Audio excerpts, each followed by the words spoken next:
Hey guys, so I want to take a look at Final Fantasy Anthology European Edition. And this is a bit of an interesting beast, because in America this game was released with Final Fantasy 5 and 6. However, in the PAL regions it was released with Final Fantasy 4 and 5. No idea why. I mean, we didn't get Final Fantasy 4 on the Super Nintendo at all. We didn't get 6 either. So I guess this is just their way of catching up, but I mean, you're already skipping 3, so I really don't know. I don't think chronology was their major concern. I guess they just want to do something a bit different. In some ways I would prefer 6 on this collection, but considering that the PS1 ports of these games aren't exactly the best ports, you know, it probably doesn't really matter in the end. But the big thing about Anthology was that it was the first official release in the West of Final Fantasy V. And this was a game that we skipped over in the Super Nintendo days, and so this was its first official release. So that was kind of cool. But you can see we've got some great Yoshitaka Amano artwork, so they're standing on the front of an airship. And let's see who we have here. Of course we have Bart's up the front. I believe that's, what was her name, Lena, or something like that. I'm not exactly sure who you are. I believe you're Ferris. Anyway, I guess that could have been Galuf's granddaughter, but anyway, I'm missing the point. So, we have some birds flying around and stuff like that. It's a really nice piece of artwork, and it makes the front cover look really good. So, of course, we've got the classic Squaresoft logo, which is always nice to see, and this is the Australian version. On the side, just like all the other PAL Final Fantasy games, you've just got Final Fantasy Anthology written in, you know, white block text, and it all stacks up very well against each other. You can have all of the PS1 Final Fantasy games, and they all look very uniform next to each other, which I personally appreciate. But it says, learn from history. Final Fantasy 4, and you have some screenshots up there, and Final Fantasy 5. So, discover 2 epic tales of treachery, love, and redemption. Exclusively available together for... I'm getting a bit tongue-tied there. Exclusively available together for the first time. Featuring all new CG cinematic sequences exclusive to this Anthology edition. Yes.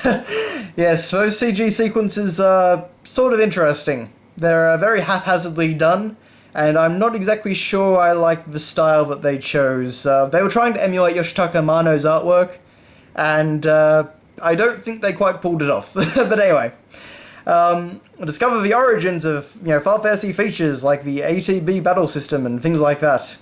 So yeah, they're really just trying to build it as, you know, something that, you know, go back in time, look at where we started. I guess this was mainly aimed at the people that entered the series with Final Fantasy VII. But interesting to note that Final Fantasy V only requires 1 memory block, whereas Final Fantasy IV requires 2, so for some reason Final Fantasy IV takes up more data. No idea why this would be, considering that Final Fantasy V is actually a really big game, but anyway. So we have the Final Fantasy IV disc over here.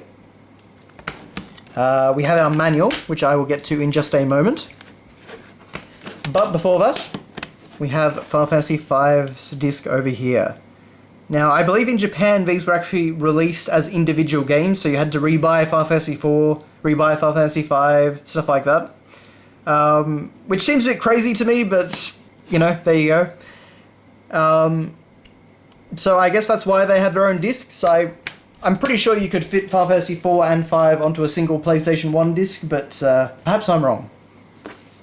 So we have the Yoshitaka Amano artwork over here again. Squaresoft logo on the back. Unfortunately, it is all in black and white, but we do get segregated manuals, so 1 for 4 and 1 for 5. Okay, so Prologue. One born of a dragon, bearing darkness and light, shall rise to the heavens over the still land, bathing the moon in eternal light. He brings a promise to Mother Earth with bounty and grace, from the legend of Mysidia. Okay, I'm actually not sure what they're getting at with that. That makes it sound like Cain might be the main character, but... Okay, a little bit weird there, I don't remember that in the game. So, of course, it talks about saving the game onto a memory card. The controls. I believe that this feature... so it actually says that Final Fantasy IV is compatible with the analog controller. Only in digital mode, though, so there you go. I believe this actually added a dash feature, so that was one of the good things that Anthology did add to the game. It says, the world of Final Fantasy IV, and it actually does take you through several locations. So, 6 kingdoms with different cultures and customs exist in the world of Final Fantasy IV. So it takes you through Baron, Mysidia, Damcian, Troya, Fabul, and Eblan. So it describes all the different regions. Not in a huge amount of depth, but it is nice that they did include something like that. Then we actually go through the characters, including their special commands and abilities. So they actually do cover Cecil as a paladin as well, as a Dark Knight. But, it's all nice detail. Nothing that you wouldn't know from playing the game, but I appreciate that they did put it in a manual. Even though I would have liked a bit more exciting presentation. Some of the Yoshitaka Amano artwork would be good in here. But, you can't hope for everything. They even cover Fusoya, so that's a nice attention to detail there. Now this, as you can see, is actually a straight port of the Super Nintendo version, which we don't really see very often because there's so many remakes of Final Fantasy IV now. But I think if you want to play a Super Nintendo style version of Final Fantasy IV, then your best bet is probably the PSP version. And if you want a bit of a newer take on it, then you could actually... Your best bet is probably Final Fantasy IV DS, which was a pretty excellent update to the game. I really did enjoy 4DS. But that was many years ago, though. I haven't played it recently, and I've heard from people that it is significantly harder than the Super Nintendo version. But I don't really remember it being that much harder, but perhaps that's just... I just wasn't paying attention to that. But towns and castles, all the usual stuff, battle system. You do get photos, but they're just black and white and very small. Yellow Chocobo, Black Chocobo, White Chocobo, Fat Chocobo. I find it a little bit funny that, you can't really tell the difference between the yellow Chocobo and the white Chocobo in this screenshot. But it goes through vehicles as well, it covers pretty much everything. Some items there, status abnormalities, and then we finally get on to Final Fantasy V. So what's the prologue for this one? Hope blesses the earth, courage sets the fire alight, kindness flows from the water, the wind carries wisdom for the quest. If people possess the 4 essences, light will be born. Well, I guess it makes a bit more sense from the last one, but anyway. So I think this also had a dash button added to it. The story synopsis is actually a little bit bigger, and we do get some artwork. So we've got a little shot there from one of the CG scenes. Not exactly sure what's going on there, but there you go. And we actually do get the artwork from the original Super Famicom manual, which is kind of cool. You can actually see we've got Ferris, Galuf, or Galuf, or however you want to say it, Lena, Bartz, and Galuf's granddaughter, whose name always escapes me. But yeah, that's actually nice to see. Got the menu screen, all that excitement, some more little character art, another shot from a CG sequence. So they obviously put a little bit more effort into this one than they did Final Fantasy IV's manual. Although they didn't actually cover the world like Final Fantasy IV's manual did, so I don't know, I guess they just... it's really hard to imagine how they actually would have tackled these manuals. Like, what they decided they needed to do and what they decided they didn't.